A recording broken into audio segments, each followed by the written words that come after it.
Woo! Yeah. Bit of a difficult one, this one. I can honestly say that the last few months have been the most difficult of my life, which is probably not a particularly unique experience at all, and I guess that's in a lot of ways why I decided to do a video like this, because I think this probably is the hardest period many of us have ever faced, and I think the fact that we're so alone in that just makes it all the more difficult. We can't really see how other people are doing or what their lives are like. We're all just kind of together in this, but so not together. And that just makes everything all the more difficult. So yeah, this is a very different video to the van build videos, so if you're just here for those, then you can skip this or you can watch it. I don't mind. Do whatever you like. This time last week I got a double whammy of bad news. The day started with me hearing that one of my friends had died, and yet somehow that wasn't the worst bit of news that I got that day. And yeah, it's been a lot to deal with. This video isn't really about the details of that or about dealing with grief specifically. It's more just about struggling and how I imagine that lots of us are struggling right now. So this double whammy of bad news follows on from losing a friend in December, the news of which I heard on the way to my great aunt's funeral. It was probably the closest relative from that generation. Oh my god.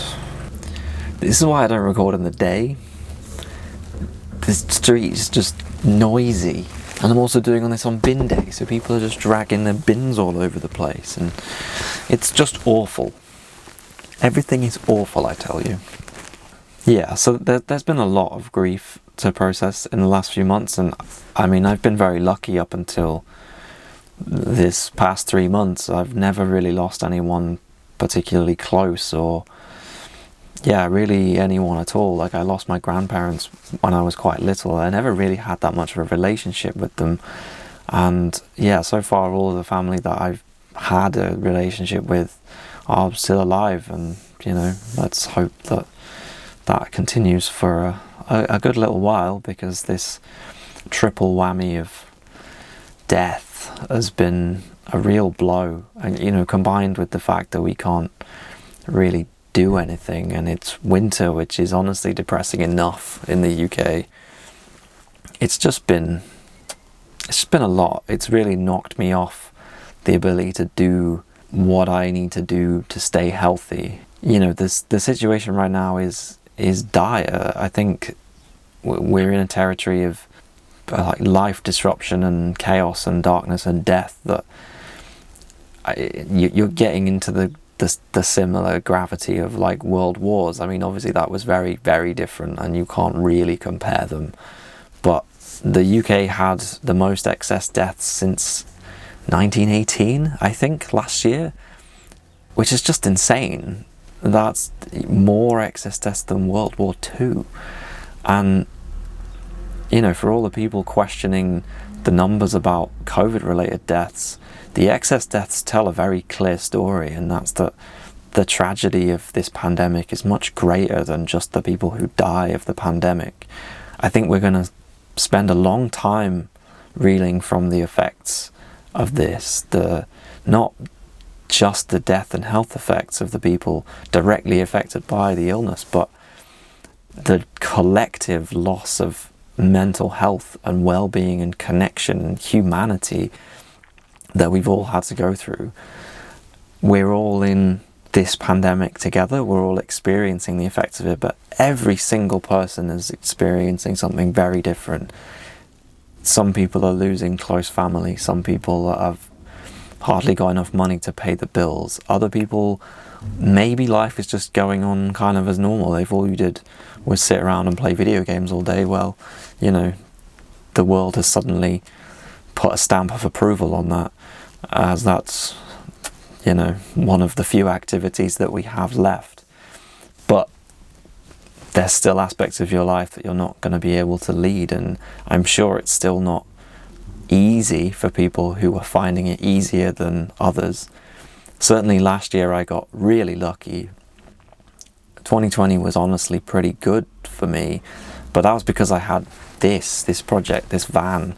I just lost myself in it. Once we were about 1 month into the lockdown, I got stuck in and I just got hooked, and I kind of started ignoring the world, and I just was doing healthy stuff for myself and being in good habits. And so I kind of know what's required to deal with this struggle, but this time around it's very different, and I can't just snap myself back into doing all those good things. And it's made me realize how we really have to lower our standards for ourselves. We really have to be so forgiving and understanding that we're not just magically going to be able to do all the good things.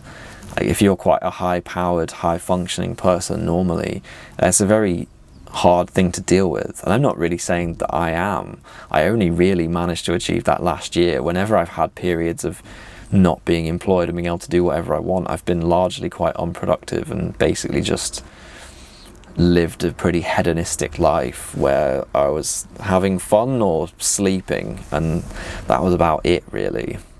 Never really figured out how to be self-directed, and now a lot of people are having to figure that out on their own, and it's really not easy. It's especially not easy when everything just seems so chaotic and uncertain. You know, the message of this video more than anything is that it's okay to be struggling right now. Yeah, it's okay if you really can't manage to do a lot of those good things. If you're just slipping into Netflix or YouTube binges or just playing video games all the time, you know, if that's keeping you okay, I think that's okay. I don't think that we can hold ourselves to the standards that we usually hold ourselves to right now. We really just can't. We really just collectively need to somehow keep our heads above water to get to the other side of this. I think we are, generally speaking, in the darkest point right now. There is hope, there is progress, and for everything bad that humanity have done, there's no doubt that we haven't shown that we can change our environment and we can fix problems and learn how to adapt and improve and just get through things. We've managed to survive a lot, and we've managed to fix a lot of problems, and I think we can get out, even if right now everything just seems so dire and so dark, and so much of what makes life good has been completely taken away. There is hope. Like, we will be able to find a way to get to the other side. So all we as individuals need to do right now is find a way to be okay and survive. I think the real key is to just try and find crutches and coping mechanisms that aren't gonna cause lasting damage, that aren't dangerous. And, you know, the really obvious ones are drugs and alcohol. Please be careful out there. You know, alcohol might be readily available, but that does not mean that it is safe. It's a very dangerous drug. It kills a lot of people, and right now is really not the time to be pushing the boundaries or combining new things, trying new things. If you find it helps a little bit, then okay. Like, I understand the desire to be out of one's head. I certainly right now, recently, I have definitely wanted to be out of my head, but the darkness is kind of inescapable right now. It's everywhere, it's in the air. It's not something that you can escape from, really. Maybe you can numb it a bit, maybe you can distract yourself a bit, and, you know, maybe that's okay, but you're definitely not going to escape from it. It's going to come crashing down. And especially, I still find myself coming across people who do not respect benzodiazepines enough. You know, your Valiums, your Xanaxes, et al. Please be really careful with them. The physiological effects are very dangerous on their own, but they're also one of the most addictive drugs known to man, with some of the worst and most dangerous withdrawal symptoms out there. and particularly the combination with alcohol is so dangerous and deadly. Yeah, just please be careful. I don't know why I've lost these friends, but I really just don't want to lose any more. It's heartbreaking to the point where I feel like I've become numb to it. Like, I can't really feel the full effects of this grief because I just have to somehow keep going. It's just thing after thing after thing, and there's other things that I'm not talking about that are also massive weights that are making me feel worse, and each thing is making every other thing harder to deal with, and it's strange. I didn't think that I could shut off these emotions the way that I have. But I think it's important to be getting back into some kind of attempting to be healthy.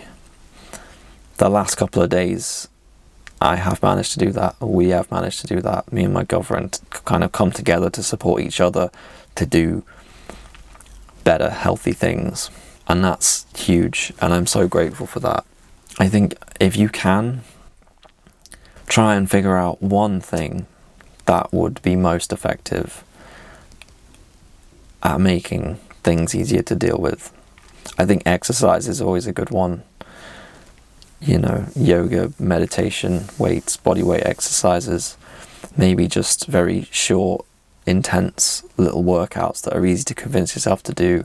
Going out for a walk, like, just pick one thing that you think would be helpful, that has been helpful for you in the past, and try and focus on that, and let the other things that you feel like you should be doing go.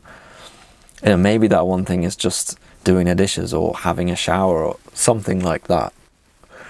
The whole day, you know, just try and do that one thing. The rest of the time, you know, have at it. Be depressed. It's okay to be depressed right now. If you're not depressed right now, you're doing extremely well. Even if you're just alright, even if life is just bland and dull, that's good going. I would say that you're in the top 20% easily. And hopefully there is something, even if it's very small, that we can all feel grateful for right now. Maybe it's just having food or a comfy bed or a computer or a phone that you can distract yourself from existence with right now.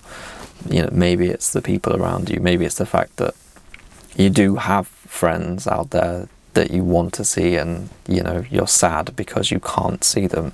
But having them is still something special and worth being grateful for. And I do think that it's not just some trite thing that practicing gratitude makes you happier. I'm pretty sure there is research to back this up, but certainly I've found that the process of being grateful is really powerful.